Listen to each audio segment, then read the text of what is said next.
You're listening to Cinema Red Pill. I'm Sharon, and welcome to our final episode of 2018. I will be hosting this final episode by myself, but don't worry because we will hear from 15 different people. Yes, for our final episode, I asked 15 people to send me recordings of themselves talking about their favorite movie of the year. I wanted to be able to have different perspectives and different choices because especially since me, Timothy, and Joel, who usually host this podcast together, tend to have very similar choices. We're trying something different this year and hope for a few surprises and a very fun episode. And personally, I was definitely surprised because from the pool of 15 people, no one had Black Panther as their favorite, which was a monumental film from this year in regards to how well it did and how popular it has been. Like, just coming off Christmas, everyone knows this movie and can reference it, and Wakanda is a word that everyone understands now. So, but it hasn't been anyone's favorite. Something that wasn't shocking at all, of course, is all the movies are Hollywood movies. People watch a lot more Hollywood than any other. And there were some similar choices. Some people had the same favorite movie, and I will play those back to back. I'll start with someone you know if you've been listening to the podcast before, and that's my co-host Timothy, alongside a personal friend of mine, Esther. They have the same favorite. Let's hear them. So, hello, Cinema Red Pill. This is Timothy Niwamanya, regular contributor to the podcast. And yeah, this is my selection for film of 2018. And that choice goes to A Quiet Place. If you haven't seen A Quiet Place, it's a 2018 film that's described as a post-apocalyptic horror film, but I see it more as a psychological thriller, where there are these creatures that prey on people through sound. The sound you make is what gets you caught. So the reason why this film is my favorite of theirs was it follows this trend of really intellectual films that have come out over the past couple of years. These intellectual horror films like Don't Breathe, films like Get Out, and I don't know if I can put Sorry to Bother You under that category. They usually use social issues and kind of blow them up into this horror kind of thing. So for this film, my favorite thing was the aspect of the screenplay. Apparently this film was influenced by silent films because they were film students and they're really influenced by silent films, and they had this ambition to make a film that was almost entirely not with dialogue but still a contemporary kind of film. And that's one of the best things about this because they actually pull it off. The other thing I would say about this film is the direction, because personally I just directed my first short film. Okay, I haven't just directed it. It was done a while back, but it's just been copied and it's going to be out. And also this film was a first film for a person who was an actor, John Krasinski, and he's now using this as his first film in the another thing I'll point out, probably the final thing about this film, is that there's going to be a sequel scheduled for I think 2019, so it's something to look out for. It's something which has great artistic merit and great aesthetic appeal, and that's what I'll say about A Quiet Place. But then I want to just mention like 3 other films that I think personally they were a big part of my 2018, and that's Annihilation by Alex Garland. Another film I'll mention, okay, not a film, it's actually a series, and is it Netflix? I'm not sure, but it's Wild Country, a documentary series which covered the cult, and I'm personally interested in this arena of like belief and faith, and to see a documentary done on like a previous legendary cult was really amazing, and it was entertaining. I would say it was my OG Made in America of this year. Yeah, definitely. And third, I just want to mention Askari, my own short film. It has been a film I've been waiting to release for a long time, but I'm finally done with it, and I've seen it, I like it, and I feel that I've liked it, so I'm really looking forward to showing it in 2019. More people will see it, so this is just me raising awareness for it. Other than that, thank you, and have a great new year.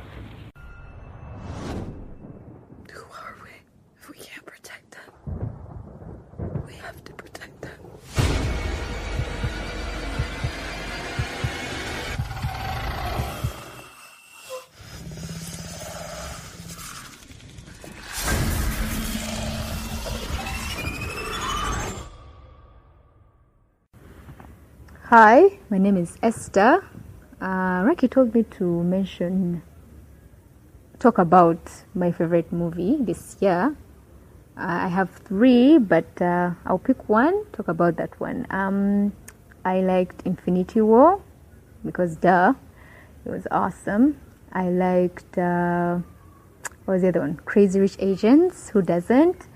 But my favorite would be A Quiet Place. I liked it because of the way it made me feel. I felt, first of all, my study told me it had subtitles when I got it. I was watching the whole time, and even though they were signing, I couldn't understand what they were saying. But the intensity in those moments when they go fishing with his son, and he's scared to like talk because he's afraid he might get killed by the monsters. I cried because I was like, but he's so scared. I just found the whole situation very sad also. And then the way it starts, when we don't know what's going on, we don't know why it's called A Quiet Place. They're using sign language. Or wondering, is it war? What happened? Like, what's going on? And then that boy plays that toy, and all of a sudden there's just this thing that comes out of the woods. I just loved the way it made me feel. The father was so caring. I just thought he was the best father. Everything about this movie I loved the sister. I don't remember her name, the deaf girl. The whole point of when she couldn't hear anything and then she just stood there, but I don't know, it felt like she was the most important in the whole movie. Like, the whole movie just blew me away. I loved it. I loved the whole setting. It didn't feel like a horror movie. It felt like tragic, I don't know, drama. Oh, the ones that used to make you cry, but you don't even know why you were crying. They're all acting, but I just loved the intensity. I loved the fact that John Krasinski was with his wife. Oh my God. I loved it. That's it from me. Bye.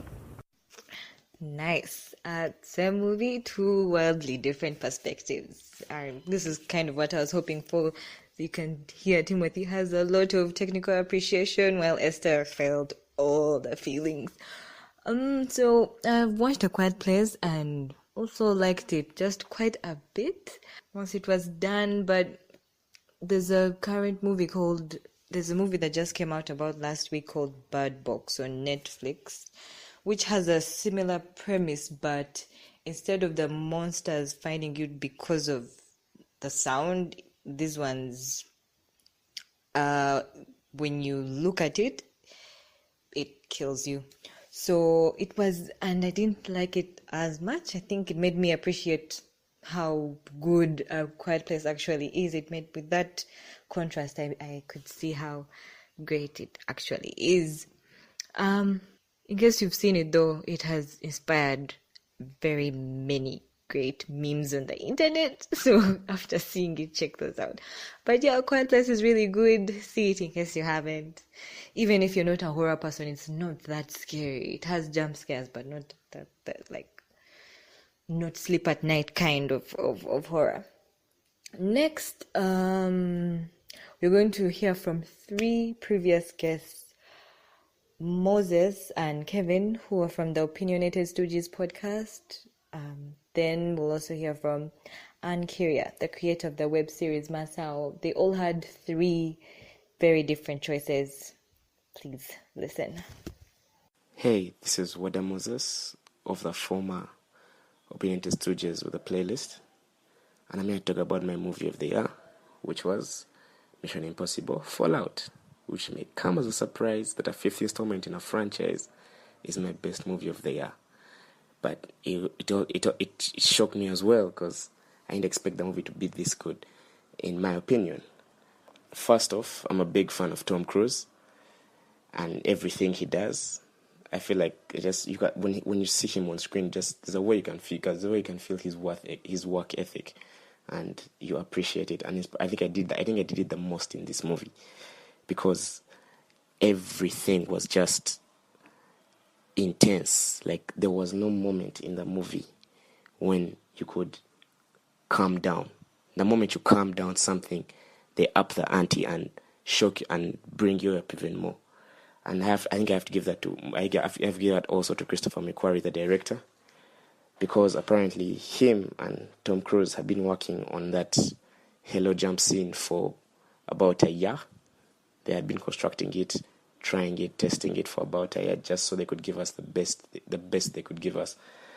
And and also all the fight scenes were. I'm an action guy, as far as you can tell, but by my best movie being an action movie, I'm an action guy, and all the fight scenes were well choreographed, very good stunt action, insane set pieces. I mean, who has a helicopter chase scene in a movie? I haven't seen that done ever, because most time it's a car chase scene or it's a car chase scene and it's basic. We're shooting out, we're going, the tires, something like that.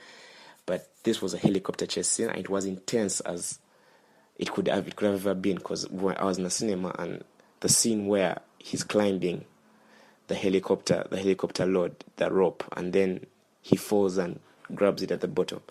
Literally, 90% of the cinema, of people watching a movie in cinema, we gasped. I've never felt such a reaction like that in a movie from a simple scene like that, from a simple construct like that. And also, even the chase scene where he was running after a guy walking by just following a GPS from someone talking to him in his ear. It was just a very well-constructed action movie. Everything was just in place. Everything was in order. And then I was also happy that Ving Rhames came back and actually had a very strong part in this movie and didn't have to just appear for one scene. He was part of the original cast, and it was just a very well-constructed action movie. My best movie of the year. The most fun I've had in the cinema all year. Let me say it like that. Yeah, thank you. Hey Sharon and everyone else at Cinema Red Pill, this is Kevin Abuka, also known as Swisstax from Twitter. My best film of 2018 would have to be The Ballad of Buster Scruggs. I hope you guys have heard of it. I hope at least someone has watched it, so that I'm not talking to myself. Anyway, so it's done by the Coen brothers. Those are probably top 5 favorite directors of mine. It's a Western anthropology film, and it's divided into 6 stories. And these stories are told over the 2-hour, 13-minute runtime. People are so easily distracted. So I'm the distractor with a little story. People can't get enough of them. Because, well, they connect the stories to themselves, I suppose. And we all love hearing about ourselves. So long as the people in the stories are us. But not us. This'll tell the tale.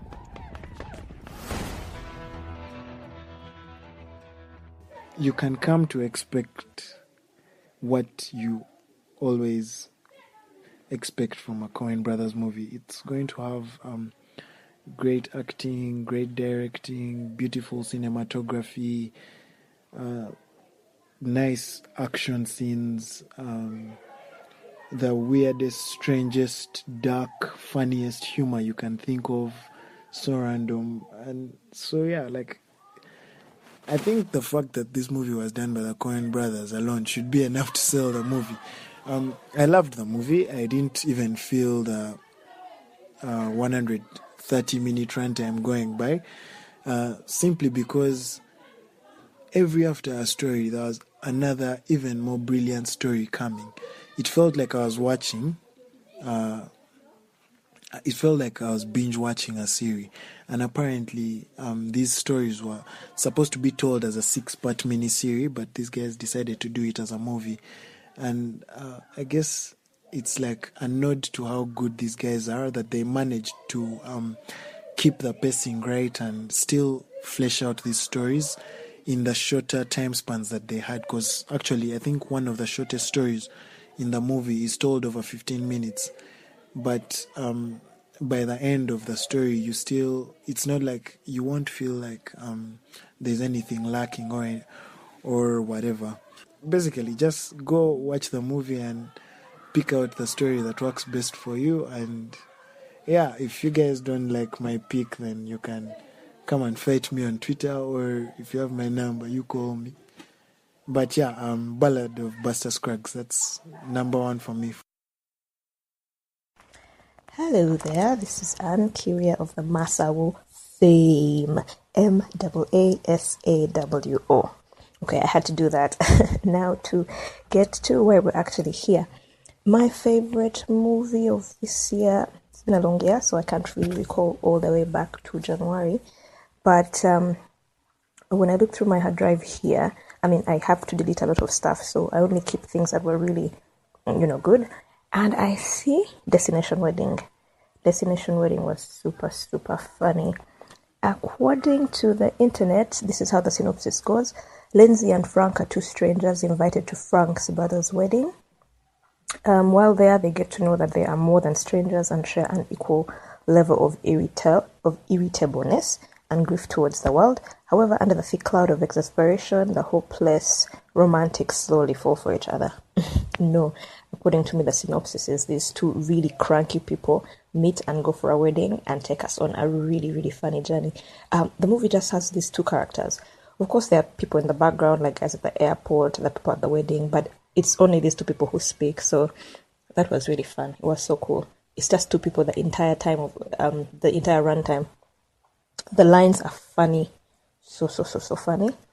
I like that because I thought it was. I've not seen a movie like that before.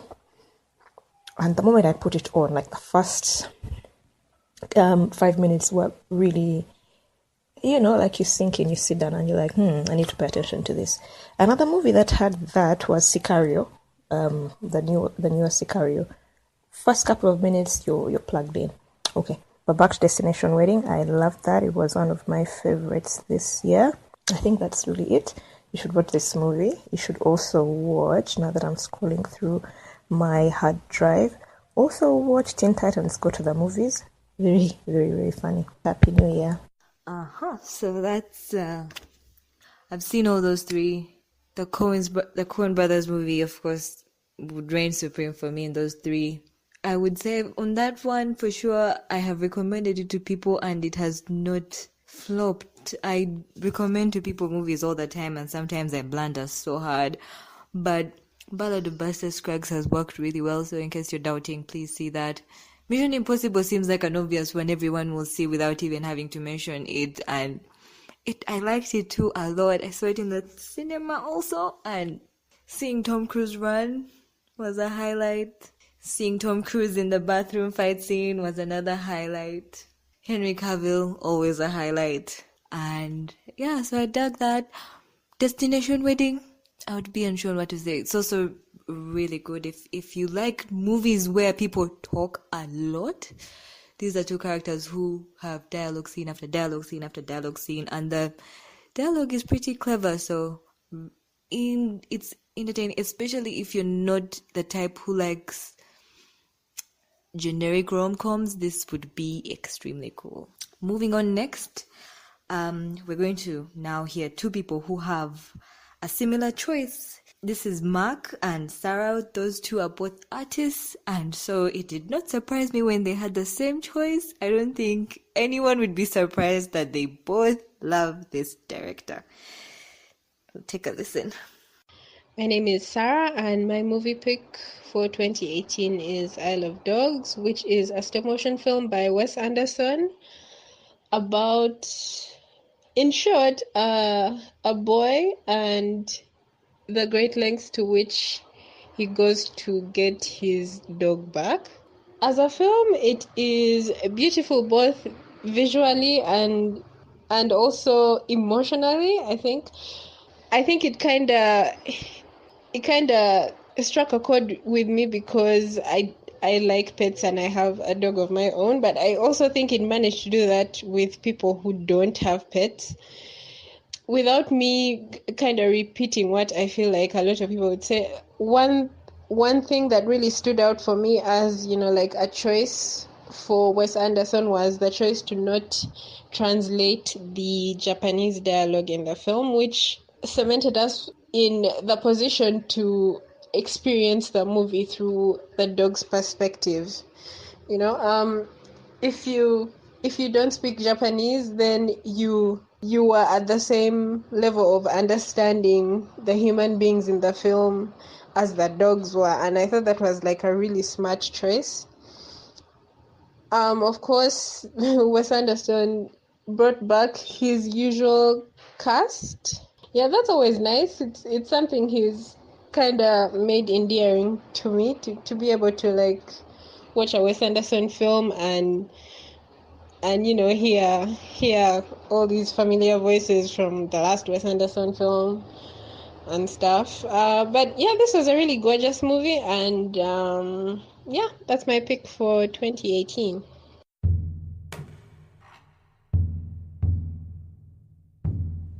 The Japanese archipelago, 20 years in the future. Canine saturation has reached epidemic proportions. An outbreak of dog flu rips through the city of Megasaki. Mayor Kobayashi issues emergency orders, calling for a hasty quarantine. Trash Island becomes an exile colony.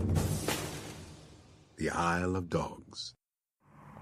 Hello, my name is Mark Kakuru, and I am the director for Chebet, this year's UCC Film Festival winner for Best Animation. My movie selection of the year is Isle of Dogs. Largely because I'm very interested in animation, more so stop motion animation, and I'm a huge Wes Anderson fan. I like the way his style is very distinct. He has his color palettes that he selects, the camera angles, all the symmetry. But more beautifully, what he does is the dialogue. He lets most of what carries the script is its dialogue, which I like very much. I mean, the visuals are good because his work almost always looks like a graphics designer shooting a film because of the symmetry and the color scheme that is almost inexistent in real life. So it's a very deliberate color scheme. You see, he has meticulously picked out everything from the layouts to the angles to the colors. So nothing is just happening randomly because, well, if you have watched any of his prior movies, you would see, like, for example, his color scheme has that closed value that does not occur in natural light, in a natural setting, in the real world. So everything is almost a pre-built set. And, well, it's a pretty good story. I mean, it's good for the kids, good for the adults. And he sticks to his regular casts, his people, Bill Murray, but for me, this was the movie selection of the year. And it has been something we're waiting for since Fantastic Mr. Fox, and I was crazy about Fantastic Mr. Fox. Now that was a brilliant movie. But my release for this year has been Isle of Dogs. That is my selection.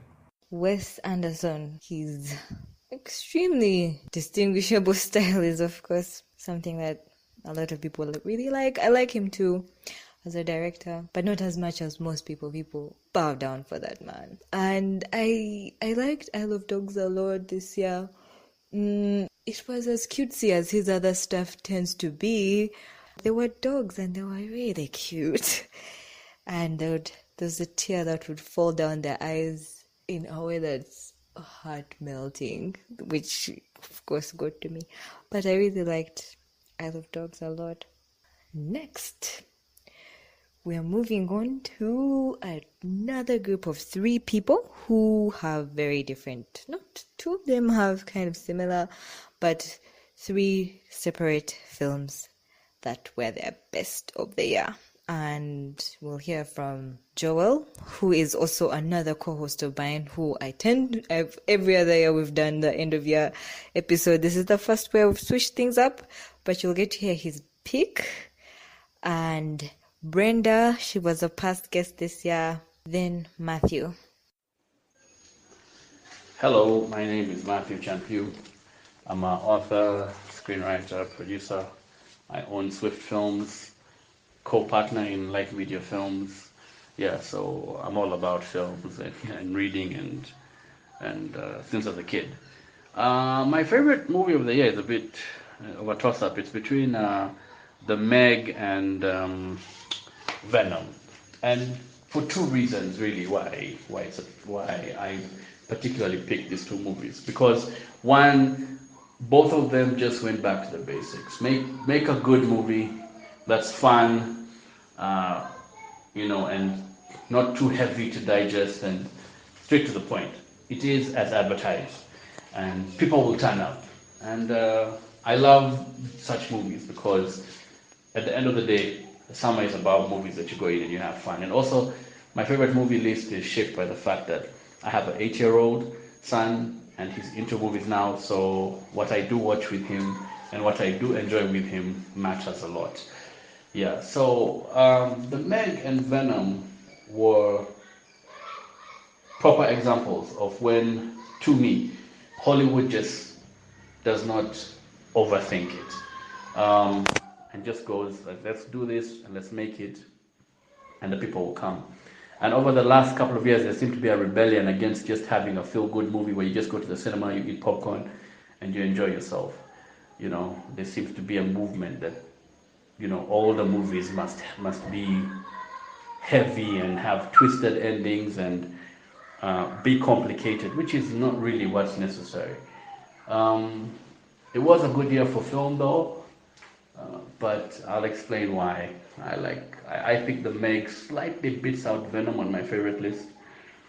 It's based off the novel by Mr. Steve Alton. That's his name. I first read the book when I think back in 98, because I think the book came out in 97. It's actually a trilogy of books. But yeah, so, following this guy called Jonas and his and his issues with the Megalodon. So the movie, straight to the point, Jason Statham, big fan of his, love all his movies. So it's just straight to the point, Scientists go and mess about, discover a Megalodon, Megalodon discovers man and realizes, hey, let's make this real. So that's the movie in a nutshell, really. Man versus shark. Gigantic prehistoric shark. And it was good to see The Meg on a big screen and tear up the box office and make a lot of money and shut down the haters, because ever since the classic, the masterpiece Jaws by the great Steven Spielberg, there has not really been another excellent shark movie, to be honest. And maybe the one, in my opinion, that comes close is Rennie Harlan's Deep Blue Sea. It also came out in the 90s, about genetic engineering and super intelligent sharks. Pretty cool. I've watched it several times over, but it was not a big hit. It's not a type of movie that resonated with a lot of fans. But the Megalodon movie, The Meg, straight to the point, proper Hollywood blockbuster candy. Absolutely loved it. Yeah, second to that, I would say, is Venom, because Venom went out of its way to do something totally different than what's expected from the usual superhero movie. And it was brilliant, and Mr. Tom Hardy, badass as usual. Hi, my name is Brenda. I write, I act, I produce. I basically like to tell stories. And for Cinema Red Pill, Sharon asked me to list to come up with my favorite film of the year, which I think it's so unfair, but I'll try to list my favorites too. And the movie that stood out for me the most this year is The Tale by Jennifer Fox, and it's a semi-autobiographical story that explores something that happened to her character that is played by Laura Dern when she was a twin or a teenager, and she was sexually harassed by her coach and the coach's wife. But in her memory, something different happened. She has like a very different version of what happened, but turns out that she came up with this version of what happened in order to protect herself from what actually happened to her. and the film explores the memory of Laura Dern, Jennifer actually. And I think it's actually brave that Jennifer Fox named this the main character Jennifer Steele. And I think it was a thing of, this is the story and I'm not going to hide behind anyone else. The story you're about to see is true, as far as I know. When I was a child, I was obsessed with changing myself. Now I don't even remember who I used to be. Jennifer, sweetheart, I found a story that you wrote in English class. Where'd you find it? What matters is what it says. I've met two very special people. Bill is an excellent coach. Jenny, do you trust me? Mrs. G was the most beautiful woman I had ever met. There are no bad horses, only bad riders. I need to talk about it with someone who was there. Hello, Mrs. G. Let's get you up in the saddle, see what you can do. I only remember them. Why can't I remember myself? So I think minus its timely nature, it being, the film came out in this Me Too, just when Me Too is kicking off, the Me Too movement. I think the way that she explored memory in this film was really fascinating.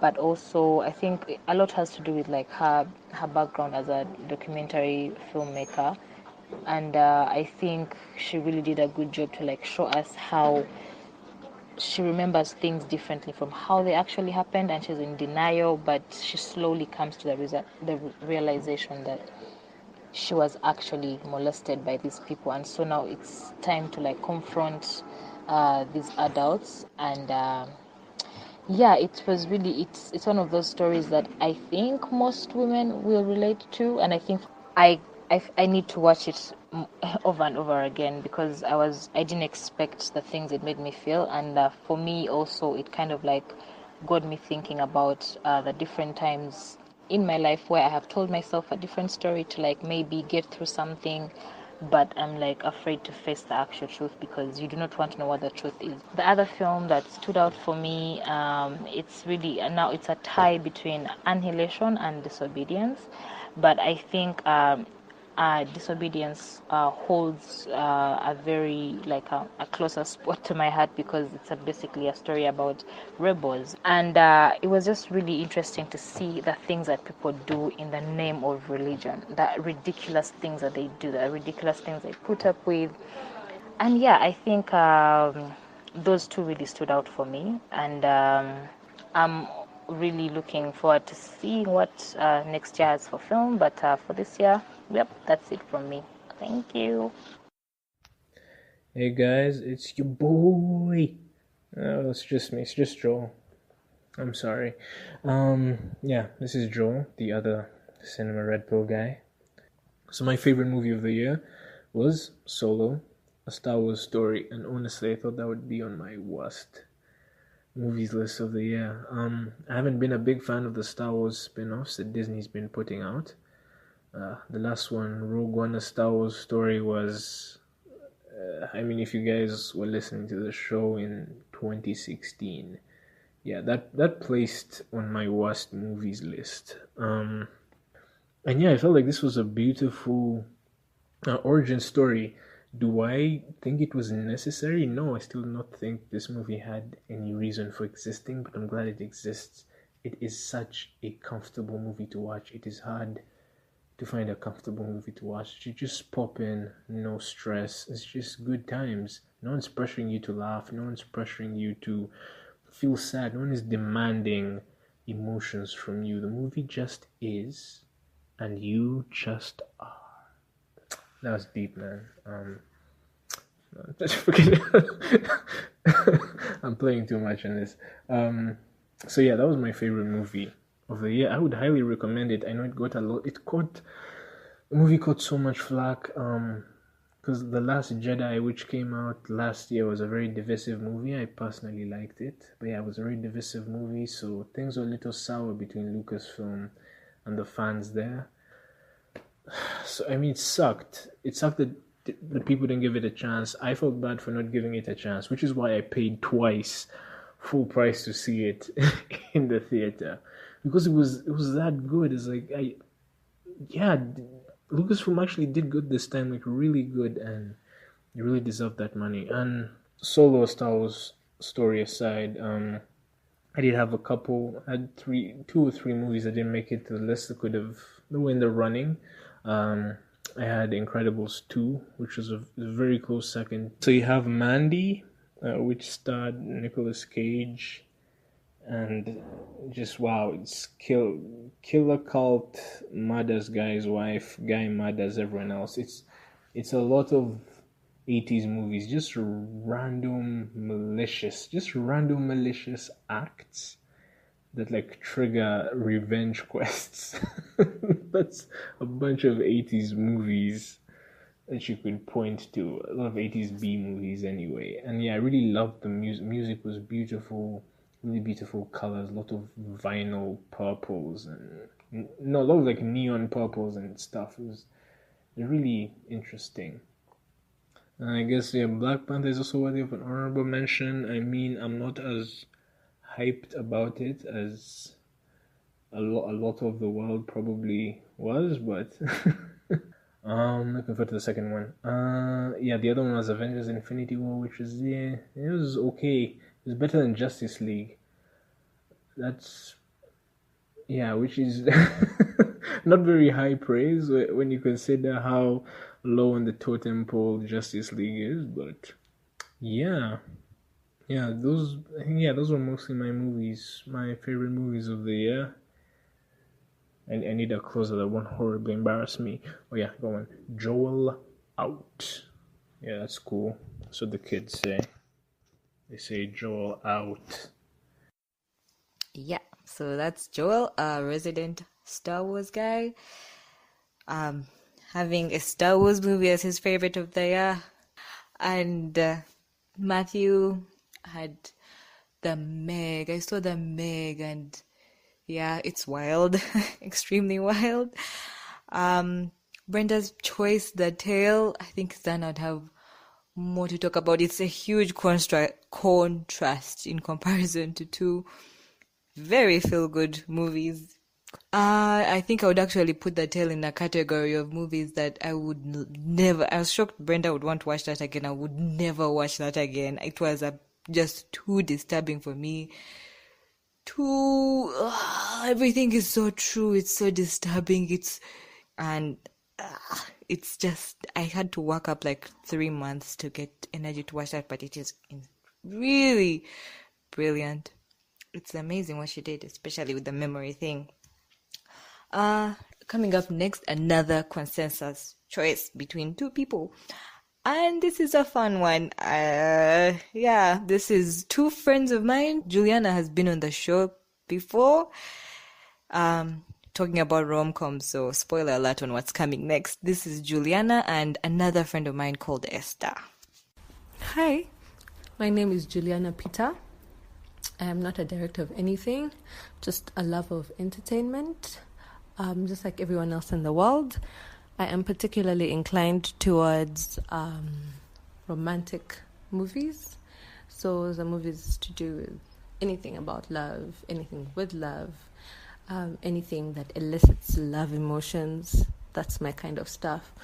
So my movie for the year is, drum roll please, Crazy Rich Asians. Yay!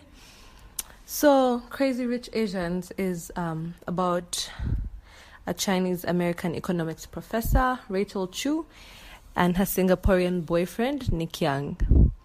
So they go on a trip to Singapore for Nick's best friend's wedding, and Rachel soon learns that Nick Young comes from one of the wealthiest families in Singapore. Yeah. So Rachel is thrown headfirst into the riveting chaos that comes with the upper class, disapproving mothers and jealous girlfriends, all of that. So for starters, like if you watch this movie, you will definitely agree with me that it's fun, it's colorful, it's funny. all the things that are tick for entertainment. However, there's so many deep themes, underlying themes in there that I really liked. So I think the first one that really stood out all throughout the movie is family. There was a lot of trying to preserve the lineage and trying to preserve the family customs and culture. That was for the Nick family. The family that's really wealthy. So another thing that I see a lot and literally everywhere is just power dynamics at play and different power structures that just mirror what we have in society today. Also, it highlights subtle racism in one of the themes. Think about. Then the last one that I also saw was very vivid is sexism. It does not miss. So in the movie, I just see a lot of women having to sacrifice themselves or being expected to sacrifice themselves for the sake of family, for the sake of keeping up culture and that kind of thing, which is also very common. But also something that happens today is I see older women who've actually gone through these struggles, gatekeeping these traditions and norms and saying, no, I went through it, so young Missy, you also have to go through it. So the last thing that I really loved is the Asian culture. This movie was just rich with Asian culture, which I totally loved. And I could see they took things that would be negative stereotypes about Asians and then they turned them into cool things. Like the wedding ceremony scene was extremely out of this world, very beautiful in a setting that looked like a rice party with water, but extremely out of this world. Also, we just listened to cool Asian music, see cool Asian food. We even learned how to make dumplings in the movie. And overall, I like that it just shows Asians living their best life. Anyways, this is why I picked Crazy Rich Asians. I would recommend it to anyone that hasn't watched it. And if you have watched it, I am sure you will enjoy watching it again and again and again. Cool. 1.2 million. The Nick you're dating is Nick Young? Yeah, you guys know them or something? Hells yeah. They're just the biggest developers in all of Singapore. Damn, Rachel. It's like the Asian Bachelor. These people aren't just rich. They're crazy rich. Oh, you really should have told me that you're like the Prince William of Asia. That's ridiculous. Much more of a Harry. Mom, this is Rachel Chu. She just thinks you're some, unrefined banana. No. Those are for your fingers. Yellow on the outside or white on the inside. Do something crazy! Hi everyone, my name is Ndagira Esther and I'm a program manager with Code for Africa.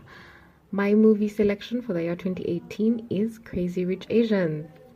And the reason why I like this movie, first of all, is because I have a deep appreciation and admiration for Southeast Asian culture. So countries like the Philippines, Thailand, China, Singapore, South Korea, I love watching their media and listening to their music and reviewing their content. So I was very excited for when the movie came out because I wanted to share of that experience. And I have to say that I was not disappointed at all. And I have to say I appreciated the way that the culture was portrayed. I was not disappointed at all. The respect for family and the role that it plays was well portrayed. And also the significance of wealth and good fortune that was portrayed in the movie is true to that culture because it puts an importance on family, first of all, and it puts an importance on how well you're doing, right? And how you interpret that is entirely up to you, but it is true to that culture. So I loved it. I loved the colors. I loved the music. I loved that there were a couple of lines in there of Mandarin, which was very exciting. I loved the extravagance, that came with it. that the wedding the wedding was beyond extravagant, but I liked it because it is true to especially the wealthy families that side to have extravagant parties and that sort of thing. So, and I love the romance, of course. Love always wins. I am for that, sucker for that. And everything, I think everything was well done. The extravagance, the culture, the respect of it, the family and the role that it plays, certain habits and traditions that are passed down, to generations ahead. For example, like making dumplings and that sort of thing. I love that too was put in there. So for me, it's my selection because of the way it was very particular about putting out there the important things in the Chinese tradition, and for us to be able to share with them and to be really engrossed in them, even us who are not Asian, to understand why certain people will want, or why Asians may want to marry fellow Asians because of the responsibility that it carries. And I also like the culture, so I was very excited. But yes, I like it because of that. It was very true to the culture, very true to the extravagance, very true to the traditions, very colorful and very fancy. Yes, thank you. Yes, I also really enjoyed Crazy Rich Asians. I saw it in the cinema and was very much recommending it highly after seeing it, because those wealth sequences are pretty insane and really epic. It's worth seeing all that wealth pornography, really. And I like how Julian and Esther getting to the things the movie really was trying. Really, it does a lot of important stuff, which is cool. But good movie. I tried to embrace rom-coms this year and really did. This was one of the ones I like that was made this year. So, moving on to our final group of people, which is we who all have different choices.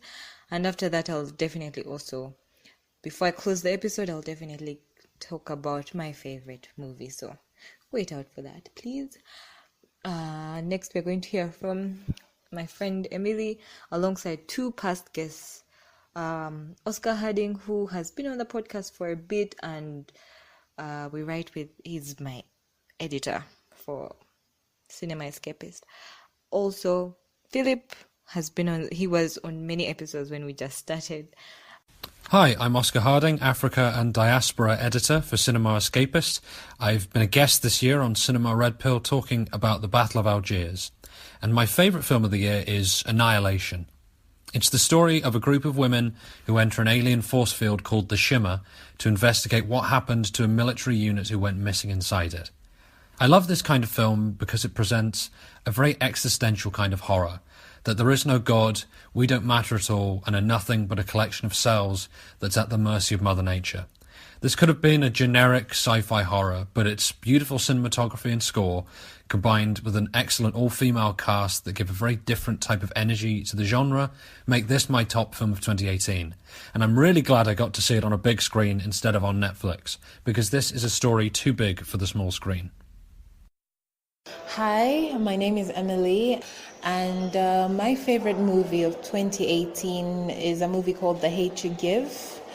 And it's just a movie about the Black experience in America and police brutality and just the perspective of Black people and how they're profiled in America and how the police does not see them as human beings. And basically the premise of the movie happens when this girl goes for a party in her hood, basically in the ghetto, and one of her childhood friends decides to take her home after shooting, and they're driving on the roadside, and then the police decides to stop them, and then he tells the guy, the childhood friend, to get out of the car and put his hands on the car, but then he's playing around and he's like, no, this guy is fake and all that. So he's reaching out to get his comb to comb his hair, and the police looks at him and thinks he's pulling out a gun and shoots him dead in front of the girl, and then the girl rushes out to get him, and then the guy's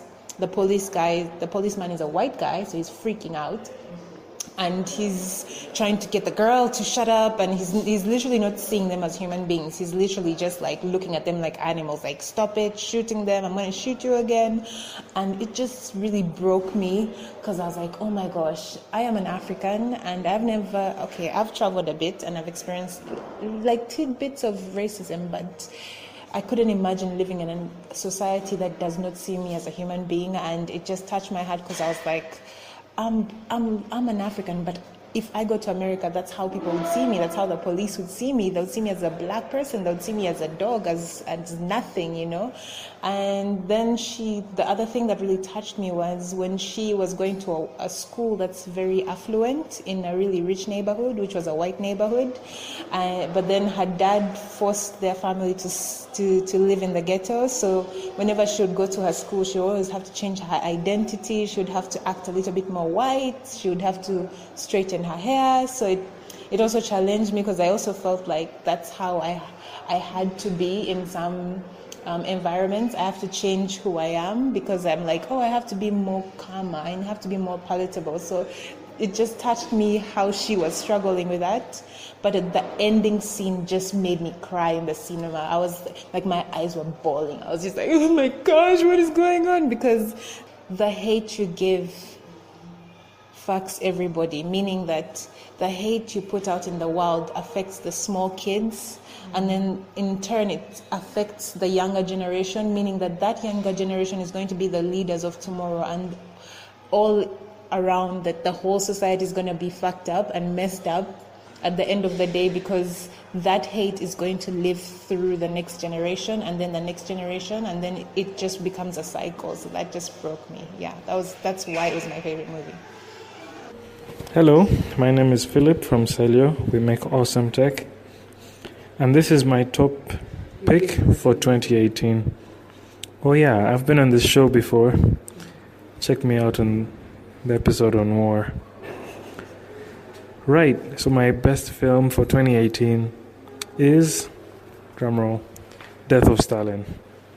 Love Death of Stalin. It was amazing black comedy. Death of Stalin is a look at the final days of the dictator Stalin and the drama that happened around him and the struggle for power. Amazing film, check it out. It was hilarious. Honorable mention, Ready Player One was surprisingly entertaining for me. It felt like I've seen these scenes in my head before, and that's why I enjoyed it a lot. Perfect. I really like Annihilation also. It's definitely in my top 5. I really like Death of Stalin too. Great, really funny. One of my favorite from this year. And for The Hate You Give, that's the only one I've not seen so far, and definitely eager to see it after Emily's strong recommendation. So that's it from people who sent me recordings. I have to say thank you so much to all those people. I really appreciate it. I hope you guys have enjoyed hearing their choices. So now I finally also get to talk about my favorites of the year. I have 2 I want to talk about, and I like them for really different reasons, but they were my standouts for the year. And the first one is Skate Kitchen by Crystal Moselle. And it's my favorite because of how much I simply want to live in that movie.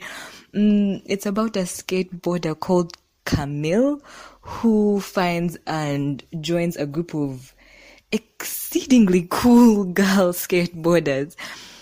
And this movie, in its best moments, we get to see the girls just skate and talk and have sex and be silly.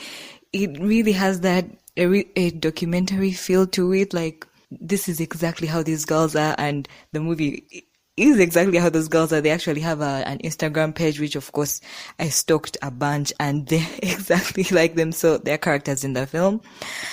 The moments where they're just living are pure gold, and I enjoyed watching that more than any other movie this year. But there's some moments where it sort of fails when it adds very basic drama elements that actually include Jaden Smith. But although that plot point concludes to a really epic climax, something I purely enjoyed, And the joy of watching these girls just makes up for its tiny, tiny faults. The other one is called Leave No Trace. And for that one, I purely consider it to be a perfect film. And a perfect film in that I admired it so much because I rarely get this feeling. No, not rarely. I get this feeling many times, but it's a one that I looked at and beat by beat, it's the kind of movie that I would want to make.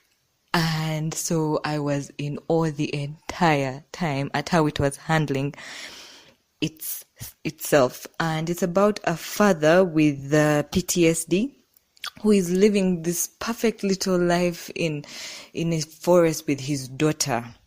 So a small mistakes disrupts their life, and authorities come to them and take them out of that forest. So throughout the film, the two of them have to cope with a different life outside that seclusion.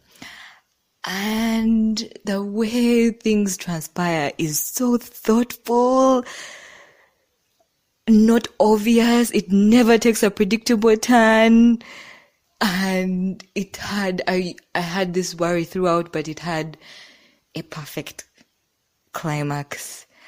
The father-daughter relationship here is just pure gold. It never goes cliche to me in a single point. At a single point, it's just perfect is what I would say. Leave No Trace by Deborah Granick and Skate Kitchen by Crystal Moselle. Those are my two favorites. Of course, I want to talk about some other stuff that I found some other movies that were interesting that didn't make my top 2. Timothy had mentioned this, but Sorry to Bother You by Boots Riley is great. Wild and great. First Reformed is amazing, about a pastor going through some existential crisis.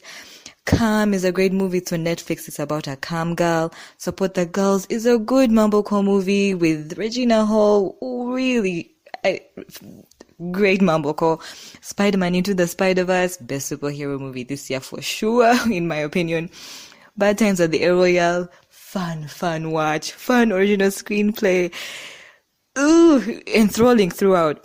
Widows, unique. Its uniqueness can be a fault to some, but unique, creative, great Steve McQueen. 2 foreign films I really liked were one, Happy as Lazaro, great Italian movie, Cold War, great Polish movie.